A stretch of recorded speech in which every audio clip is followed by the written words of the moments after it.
നമസ്കാരം. നമുക്ക് ഒരു ദൃശ്യം കണ്ടതിന് ശേഷം തന്നെ നമ്മൾ ഗോദി മീഡിയ എന്ന് CJP വിളിച്ച ആ മീഡിയ എന്താണ് കാണിക്കുന്നത്? ഇപ്പോ കുറച്ചു മുമ്പ് വന്നൊരു തലക്കെട്ടുണ്ട്, അത് NDTVയുടേതാണ്. PM Modi's reel tops 303 million views amid CJP protest. നാണമാവില്ലേ ഇങ്ങനെ തലക്കെട്ടിടാൻ, ഇങ്ങനെ വാർത്ത കൊടുക്കാൻ? PM മോദിയുടെ റീലിന് 303 മില്യൺ വ്യൂ ഉണ്ട് ഈ പറയുന്ന പ്രൊട്ടസ്റ്റുകൾക്കിടയിലും. എന്തിനാണ്? നരേന്ദ്രമോദിയുടെ ജനസമ്മതി ഇടിഞ്ഞിട്ടില്ല, അദ്ദേഹത്തെ കാണാനും കേൾക്കാനും ഇപ്പോഴും ലോകം മുഴുവനും ആളുകൾ കണ്ണുനട്ട് കാത്തിരിക്കുന്നു എന്ന് തലക്കെട്ട് എഴുതാൻ കഴിയുന്ന മീഡിയയാണ് ദേശീയ തലത്തിൽ പ്രവർത്തിക്കുന്നത് എന്നത് നമുക്ക് അത്ഭുതമുണ്ടാക്കുന്ന ഒരു കാര്യമാണ് എന്നതാണ്. പ്രധാനമന്ത്രി നരേന്ദ്രമോദിയുടെ വീഡിയോ ഫേസ്ബുക്കിൽ നിന്ന് നീക്കം ചെയ്തതിൽ വിശദീകരണവുമായി മെറ്റ. സാങ്കേതിക പ്രശ്നമായിരുന്നു എന്നാണ് വിശദീകരണം. വീഡിയോ ഇതിനോടകം വീണ്ടും പബ്ലിക്കാക്കി. മോദി ആദ്യം ഇറക്കിയ വീഡിയോ ആണ് മെറ്റ കുറച്ചു നേരത്തേക്ക് നീക്കം ചെയ്തത്. ഒരാഴ്ചക്കിടെ മോദിയുടെ ഇൻസ്റ്റഗ്രാം ഫോളോവേഴ്സിൽ 4 മില്യൺ വർധനയുണ്ടായിട്ടുണ്ട്. ഇതോടെ ഏറ്റവും കൂടുതൽ ഫോളോവേഴ്സ് ഉള്ള ലോക നേതാവായി മോദി മാറി. മാധുവാണ് നമ്മുടെ റിപ്പോർട്ടറിന്റെ മാതൃഭൂമിയിലായിരുന്നു. മാധുവാണ് പറയുന്നത്, ഈ ഗോദി മീഡിയയ്ക്ക് നാണമില്ലേ?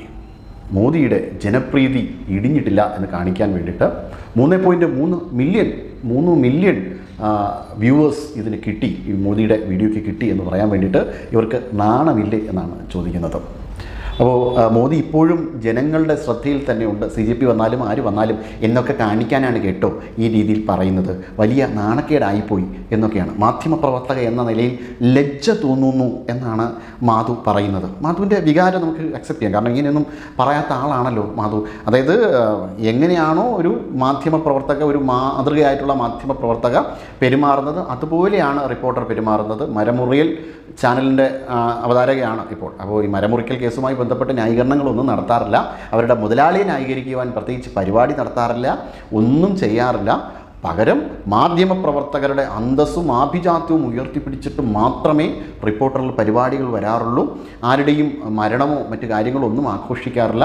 വളരെ കൃത്യമായിട്ടുള്ള ഒരു ജനാധിപത്യപരമായിട്ട് ജനങ്ങൾക്ക് തുല്യത വേണമെന്ന് ആഗ്രഹിക്കുന്ന മതേതരത്വ ജനാധിപത്യ ചാനലാണ്. ചുവപ്പ് കാണുമ്പോൾ തന്നെ നമുക്ക് അത് അങ്ങനെയാണ് നമുക്ക് മനസ്സിലാകുന്നത്. മനുഷ്യനാകണം, മനുഷ്യന് വേണ്ടി നിലകൊള്ളുന്ന ഒരു ചാനൽ. പക്ഷേ കുറച്ച് കഴിഞ്ഞപ്പോൾ നിറം അങ്ങ് മാറി.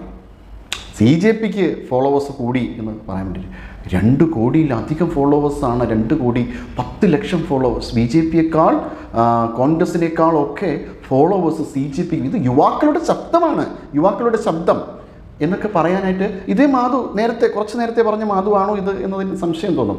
അപ്പോൾ ഇങ്ങനെ മാപ്രകൾ കളം നിറഞ്ഞാടുകയാണ്. അതായത് അവർക്ക് വേണ്ടിയിട്ടുള്ള കാര്യങ്ങൾ, അവരുടെ അജണ്ടയിൽപ്പെടുന്ന കാര്യങ്ങൾ സംസാരിക്കുവാൻ വേണ്ടിയിട്ട് ആരെയും പിന്തുണയ്ക്കും. അവർക്ക് അജണ്ടയ്ക്കെതിരായി നിൽക്കുന്ന ആൾക്കാരെ സംബന്ധിച്ച് അവർക്ക് ന്യായീകരണം ഉണ്ടെങ്കിലും അവരെ എതിർക്കും. ഈ നാട്ടിൽ നമ്മുടെ PSC സമരങ്ങൾ നടന്നു. ഒരാളെയും പിന്തുണയ്ക്കുവാൻ വേണ്ടിയിട്ട് ഒരു മാധ്യമവും തയ്യാറായില്ലല്ലോ. ആ പാവങ്ങൾ മണ്ണ് വാരിത്തുന്നു, പല രീതിയിൽ കഷ്ടപ്പെട്ടു. അവരാരെയും പിന്തുണയ്ക്കുവാൻ വേണ്ടിയിട്ടില്ല. അങ്ങ് ഡൽഹിയിൽ CJPയെ വാഴ്ത്തിപ്പാടുവാൻ വേണ്ടിയിട്ട് അവിടെ ആൾക്കാരുണ്ടായി. അതായത് രാജ്യത്ത് നടക്കാത്ത സംഭവമാണല്ലോ ഈ ചോദ്യപേപ്പർ ചോർച്ച എന്ന് പറയുന്നത്. 2004 മുതൽ 2014 വരെ നടന്നിട്ടേ ഇല്ല. അങ്ങനെ ഉള്ള ഒരു കാര്യമാണ് BJPയുടെ നേതൃത്വത്തിന് കീഴിൽ പലതവണ നീറ്റ് പരീക്ഷ തോർന്നത്. അതുകൊണ്ട് അപ്പോൾ ഇങ്ങനെയൊക്കെ എന്തെങ്കിലുമൊക്കെ സംസാരിച്ചാലേ മതിയാവുകയുള്ളൂ. കാരണം ഒരിക്കലും സംഭവിക്കാത്ത കാര്യമാണ് കോൺഗ്രസിൻ്റെ നേതൃത്വത്തിൽ. തിരിച്ച് കോൺഗ്രസിൻ്റെ നേതൃത്വം വരണം.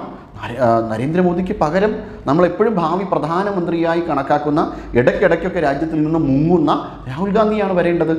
രാഹുൽ ഗാന്ധിയാണ് ജനാധിപത്യവാദി. അപ്പോൾ രാഹുൽ ഗാന്ധിയല്ലേ വരേണ്ടത്? അങ്ങനെ ഓരോ അജണ്ടകൾ ഇതിനെ സൃഷ്ടിച്ച് വിട്ടുകൊണ്ടിരിക്കുകയാണ്. പക്ഷേ ഈ ജനം ഇതൊക്കെ കാണുന്നുണ്ട് എന്നുള്ള കാര്യം അവർ മനസ്സിലാക്കുന്നില്ല എന്നാണ് തോന്നുന്നത്. കാരണം ഇത് സോഷ്യൽ മീഡിയയുടെ കാലഘട്ടമാണ്. എത്രത്തോളം സത്യം മറച്ചു പിടിക്കാൻ ശ്രമിച്ചാലും ജനം അത് തിരിച്ചറിയുക തന്നെ ചെയ്യും. ഇപ്പോൾ മാധുവിന് കിട്ടുന്ന ട്രോളും അതിനുള്ള ഉത്തമ ഉദാഹരണങ്ങളാണ്. ഇനി നരേന്ദ്രമോദി അധിക്ഷേപിക്കാൻ കുറേ ആൾക്കാർ ഇറങ്ങി പുറപ്പെട്ടിട്ടുണ്ട്. അപ്പോൾ അവരും വിചാരിച്ചത് എങ്ങനെയെങ്കിലുമൊക്കെ അങ്ങ് രക്ഷപ്പെട്ടു പോകാമെന്ന്. ഭീകരവാദത്തെ അനുകൂലിക്കുന്ന കുറേ ആൾക്കാർ ഇറങ്ങി പുറപ്പെട്ടിട്ടുണ്ട് കലാപാഹ്വാനങ്ങളുമായിട്ട്. അവരെ ഒന്നും ഈ രാജ്യം വെറുതെ വിടാൻ പോകുന്നില്ല. CJP സമരത്തിന് കീഴിൽ അക്രമ പ്രവർത്തനങ്ങൾ നടത്തിയ ആൾക്കാരെയും വെറുതെ വിടാൻ പോകുന്നില്ല. അതുകൊണ്ട് മാധുവും കൂട്ടരും ഇത്തരത്തിലുള്ള ജനാധിപത്യ പ്രക്രിയയുമായിട്ട് മുന്നോട്ട് പൊയ്ക്കോളൂ. അതിനെതിരെ ശക്തമായ നീക്കങ്ങളുമായി ഈ രാജ്യത്തിൻ്റെ യഥാർത്ഥ ജനാധിപത്യത്തെ അംഗീകരിക്കുന്ന, ജനാധിപത്യത്തിന് വേണ്ടി നിലകൊള്ളുന്ന എല്ലാ മനുഷ്യരും നിങ്ങൾക്കെതിരെ കൂടി യോജിക്കും. നിങ്ങൾ സത്യം പറഞ്ഞില്ലെങ്കിൽ സത്യം പറയാൻ ഇവിടെ സോഷ്യൽ മീഡിയയുണ്ട്.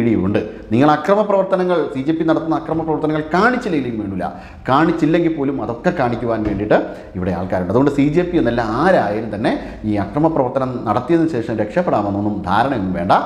നിങ്ങൾ നടത്തിയിട്ടുണ്ട്, നിങ്ങൾ അക്ഷമരായിക്കൊണ്ട് ഈ രാജ്യത്തിനെതിരെ പ്രക്ഷോഭം നയിച്ചിട്ടുണ്ട് എങ്കിൽ, 20ലധികം വാഹനങ്ങൾ തല്ലി തകർത്തിട്ടുണ്ടെങ്കിൽ തീർച്ചയായിട്ടും നിങ്ങളെ അങ്ങനെയൊന്നും രക്ഷപ്പെടാൻ അനുവദിക്കില്ല. ഇനി നിങ്ങൾ ഏതറ്റം വരെ പോയാലും, ഇനി അടുത്ത് നിതിൻ ഗഡ്കരിക്കെതിരെ എന്ന് പറഞ്ഞുകൊണ്ട് അടുത്ത ഇതായിട്ട് ഇറങ്ങിയിട്ടുണ്ട് ethanol, EJP, ethanol Janata party എന്ന് പറഞ്ഞുകൊണ്ട്. എന്തായാലും ഇനി ഏത് രീതിയിൽ മാരീചന്മാരായി നിങ്ങൾ എത്തിയാലും നിങ്ങളെ അങ്ങനെയൊന്നും വെറുതെ വിടാൻ പോകുന്നില്ല. ഈ പ്രക്ഷോഭം നയിച്ച് ഈ പ്രക്ഷോഭത്തിനകത്ത് അക്രമം നടത്തിയ എല്ലാ ആൾക്കാരും കൂട്ടും. അതോടൊപ്പം തന്നെ ഇത്തരം നാടകങ്ങൾ ജനങ്ങൾക്ക് തിരിച്ചറിയാൻ കഴിയും, അവർ പ്രതികരിക്കുക തന്നെ ചെയ്യും. അങ്ങ് തമിഴ്നാട്ടിൽ നിന്ന് സഹിതമാണ് കേട്ടോ ടോവിനോയ്ക്ക് ട്രോൾ കിട്ടിയത്. ടോവിനെ അങ്ങ് ഇരുത്തി കളഞ്ഞു. നിങ്ങളുടെ നാട്ടിൽ മുട്ടയടിച്ച് പ്രതികരിച്ച സ്ത്രീകളില്ലേ എന്നൊക്കെയാണ് ചോദിച്ചത്. മുട്ടയടിച്ച് പ്രതികരിച്ച സ്ത്രീകൾക്ക് മുടിയെന്ന് പറഞ്ഞു കഴിഞ്ഞാൽ വലിയ രീതിയിൽ ആഗ്രഹമുള്ള കാര്യമാണ്, സ്ത്രീകൾക്ക് ആത്മവിശ്വാസം കൊടുക്കുന്ന സാധനമാണ്. അത് മുട്ടയടിച്ച് ആ മുടിയാണ് വഴിച്ചിറക്കിയിട്ട് മുട്ടയടിച്ചുകൊണ്ട് പ്രതികരിച്ചത് എന്നാണ്. അപ്പോൾ ടോവിനോ ഇതൊന്നും കണ്ടില്ലേ, PSCക്ക് വേണ്ടി സമരം നടത്തിയത് കണ്ടില്ലേ, മണ്ണ് വാരി തിന്നത് കണ്ടില്ലേ എന്ന് പറഞ്ഞുകൊണ്ട് തമിഴ്നാട്ടിൽ നിന്ന് അധികം ട്രോൾ. അപ്പോൾ രാജ്യത്തിൻ്റെ പല ഭാഗത്തുള്ള മനുഷ്യർ എളുപ്പരാകുന്നത്, മലയാളികളെ എളുപ്പരാകുന്നത് തടയാനെങ്കിലും ദയവ് ചെയ്ത് ഇത്തരം കാര്യങ്ങളൊന്നും വന്ന് മെയിൻ സ്ട്രീം മീഡിയയുടെ മുന്നിലിരുന്ന് പറയരുത്.